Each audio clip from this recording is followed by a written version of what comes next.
Youssoufa est né le 29 août 1979 à Kinshasa, aujourd'hui Congo-Kinshasa. Son père est le musicien zaïrois Tabou Le Richero. Sa mère est d'origine sénégalaise. En 1989, il est ménagé à Bessie, puis quelques mois plus tard à Osny.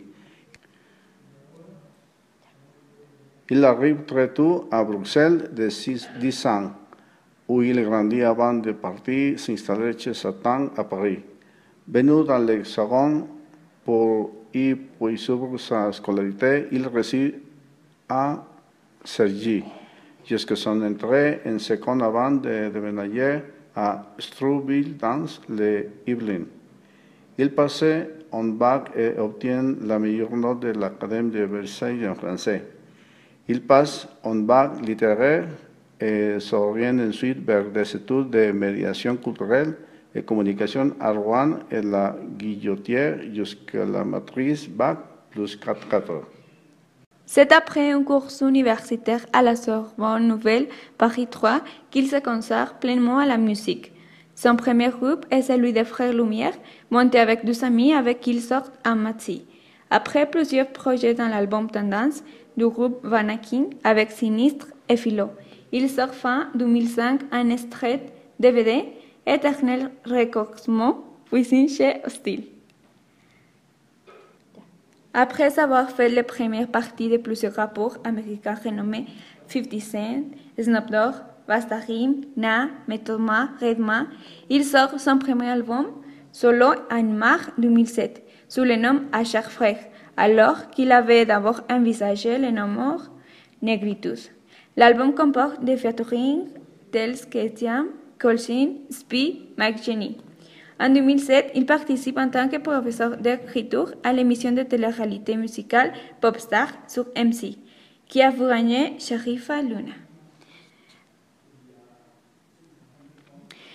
Dans À force de le dire, Youssoufa n'oublie pas ses amis dont Adem et Vetri, Noir, sorti le 3 janvier 2012 et son avant-dernier album. Insisté par les critiques, il est un grand succès. On retrouve son dernier album, Écriture. Depuis le 18 mai 2005, dans le bac, le 7 avril 2015, l'artiste a également lancé sa propre application mobile téléchargeable gratuitement. Début dans la musique. En 2016, il a sorti un album qui s'appelait À chaque frère. Cette même année, il devient disque d'or, puis il intervient aussi comme professeur d'écriture dans l'émission de télé-réalité musicale Popstar.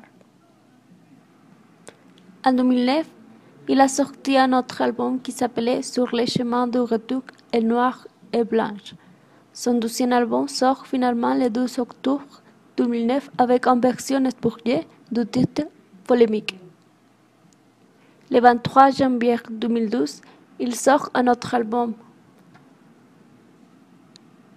Cet album est comptabilisé avec 17 142 ventes dans la première semaine, se plaçant en première position de vente d'albums du rap.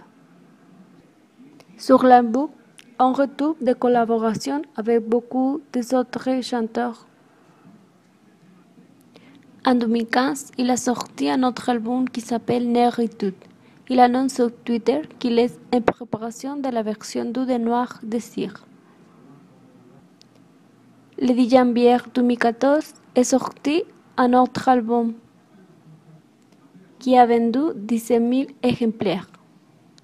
Le 23 janvier 2012 sort un autre album avec un titre polémique aussi. L'album comptabilisait 17 142 ventes dans la première semaine, se plaçant en première position des ventes d'albums du rap. Il faut noter qu'il était déjà dans le top des ventes numériques lorsque l'album n'était encore qu'en précommande. Sur l'album, on retrouve différentes collaborations avec beaucoup d'artistes. En 2015, il sort Négritude. Il annonce sur Twitter qu'il est en préparation de la version 2 de Noir 2. Polémique. Le 25 mars 2009, le journaliste Éric Zemmour porte plainte contre lui pour menace de crime à un jury public et remporte son procès contre Youssoupha après la mise en ligne de la chanson À force de le dire, classée de l'album Sur le chemin du retour, dans laquelle Zemmour est cité nommé. La Cour d'appel de Paris a finalement jugé que ce propos n'était pas diffamatoire car il n'excédait pas les limites admissibles en matière de liberté d'expression artistique.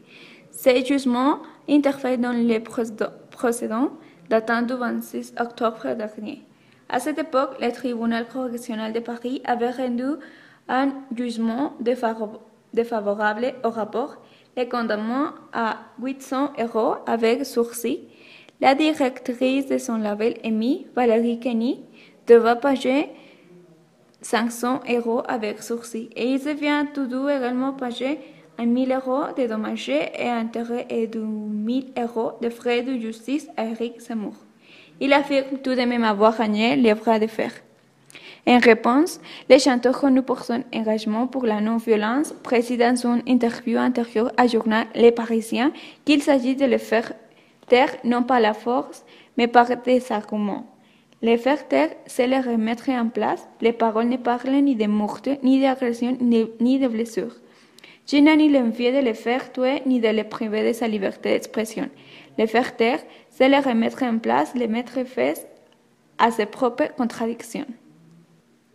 Il dispose également d'une tribune dans le quotidien Le Monde, dans lequel il reprend les mêmes arguments de défense fustigés, les fantasmes du rapport Einstein, et de mettre son procès en perspective avec ceux qui avaient connu le groupe NTM, la rumeur snippée Monsieur R. ou Resla, qui se sont tous soldés par non-lieu.